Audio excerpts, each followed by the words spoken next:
Existe uma mentira reconfortante que muitas pessoas inteligentes e sensíveis aprendem desde cedo. Acreditar que a bondade protege, que a integridade moral funciona como uma armadura, que se você for justo, gentil e correto, o mundo responderá da mesma forma. Maquiavel destrói essa ilusão com frieza cirúrgica. Para ele, a moralidade não é um escudo, muitas vezes é uma desvantagem. O indivíduo moderno é ensinado a pensar que ser bom demais só dá problema em contos de fadas. Na vida real, dizem, a bondade sempre compensa no longo prazo. Mas a realidade insiste em contrariar essa promessa.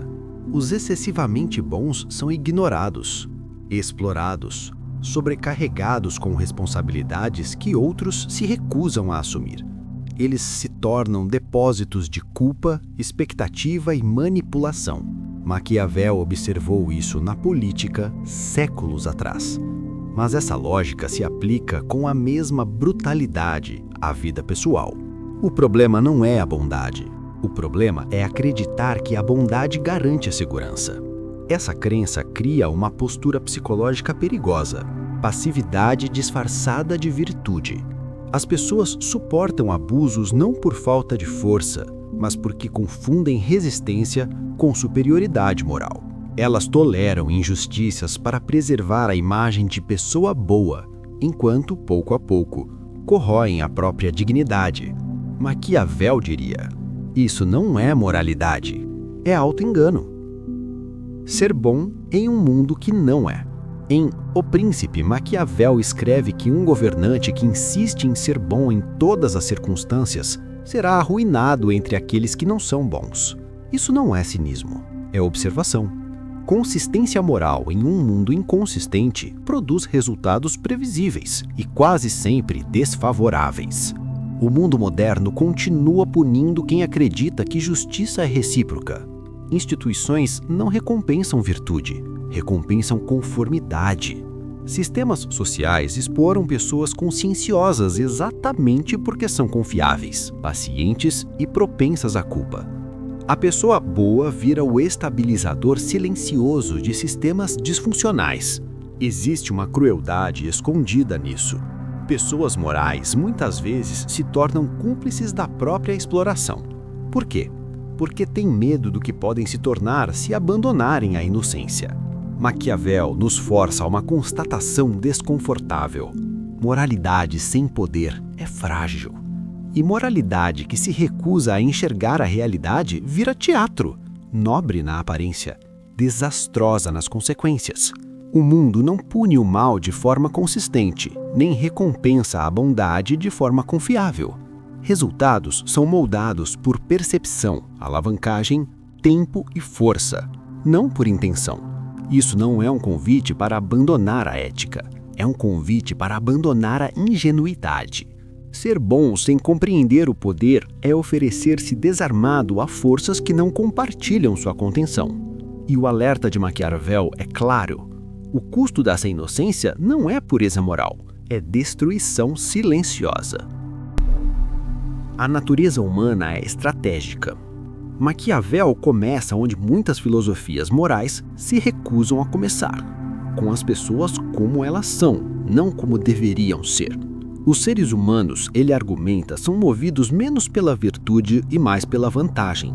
São leais quando convém, morais quando há recompensa, compassivos quando o custo é baixo. Retire os incentivos e o comportamento moral desmorona mais rápido do que gostamos de admitir. Isso não é cinismo, é observação. A cultura moderna insiste numa visão sentimental da natureza humana. Explicamos crueldade como trauma, traição como mal-entendido, exploração como acidente. Maquiavel rejeita esses confortos. Ele vê padrões, não desculpas. As pessoas respondem ao medo de forma mais confiável do que ao amor. Respeitam força mais consistentemente do que gentileza. Testam limites por instinto. Ser bom demais nesse ambiente é não entender o jogo que está sendo jogado. Isso não significa que todos sejam malignos. Significa que a maioria é estratégica, mesmo sem perceber.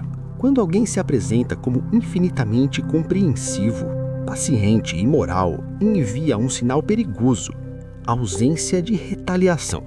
Maquiavel compreendeu isso. Moralidade sem consequência convida à violação. Nos relacionamentos, no trabalho, nos sistemas sociais, a lógica é a mesma. Quem sempre entende, sempre carrega o peso. Quem nunca impõe limites, vive sendo ultrapassado. Jung mais tarde explicaria isso psicologicamente. O que não é integrado é projetado. A recusa em reconhecer a própria dureza não a elimina, ela terceiriza a crueldade para o mundo. Por que o mundo explora os bons demais? Bondade excessiva é previsível, e previsibilidade convida à exploração. Sistemas não exploram porque são maus, exploram porque são eficientes. O mundo moderno funciona à base de otimização, não de moralidade. Quem dá demais sustenta sistemas que colapsariam sozinhos. O bom absorve o caos para que outros não precisem. Conserta o que não quebrou, pede desculpas pelo que não causou. Permanece onde é diminuído porque sair parece imoral. É assim que a bondade vira um recurso a ser consumido. Bauman chamou isso de modernidade líquida. A responsabilidade escorre para baixo. Os mais conscientes carregam o peso dos sistemas instáveis. A sua bondade não é celebrada, é utilizada e depois esquecida. Maquiavel não teria pena disso, ele teria um alerta. Porque a exploração não exige maldade, exige apenas assimetria. Um lado impõe limites, o outro se recusa a impor. O custo é a erosão interna, ressentimento sem voz, cansaço sem reconhecimento, solidão sem explicação. Esse é o imposto invisível de ser bom demais em um mundo desequilibrado. Dureza, poder e severidade necessária. A ideia mais mal compreendida de Maquiavel é crueldade. Ele não a glorifica, ele a distingue. Existe a crueldade caótica, impulsiva, sádica. E existe a crueldade deliberada, contida e preventiva. A segunda, ele argumenta, pode ser moralmente superior à indulgência infinita que gera danos maiores. O indivíduo moderno confunde dureza com maldade. Maquiavel separa as duas. Dureza necessária não é ódio, é clareza. Limites impostos cedo evitam sofrimento depois. Força exibida com precisão evita violações constantes. Um único ato de firmeza pode poupar anos de ressentimento. Os excessivamente bons evitam a dureza porque têm medo de se tornarem alguém que desprezam. Mas ao fazer isso, permitem que o dano se acumule. Nietzsche já havia alertado: poder reprimido se volta para dentro. O que não se expressa vira doença. A lição de Maquiavel não é ser cruel, é parar de ter medo da sua própria capacidade de severidade.